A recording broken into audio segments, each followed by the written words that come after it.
Welcome to McPlum, simple solutions served daily. You start by verifying core compatibility.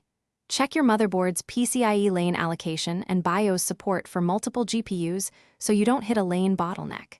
Next, confirm your PSU can supply combined GPU draw plus 25% headroom and that you have required 8/6-bin power cables.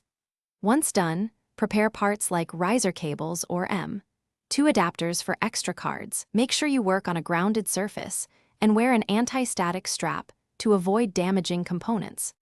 You now mount the GPUs. Insert the primary card into the top X16 slot and secure it.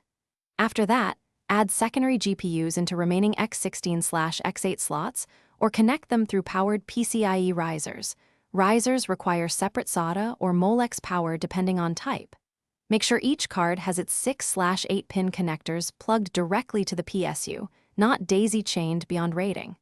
Once hardware is seated, boot into BIOS to assign PCIe link speeds, enable above 4G decoding if needed, and save changes before loading your OS. You finish by installing the latest GPU drivers and any vendor-specific multi-GPU utilities. Restart and confirm all cards appear in Device Manager or System Profiler.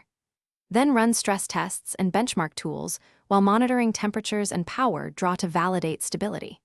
If you hit problems, first power down, reseat each card and cable, then recheck BIOS settings like above 4G decoding or PCIe generation. Finally, verify PSU rail distribution and replace suspect cables or risers to resolve common failures quickly.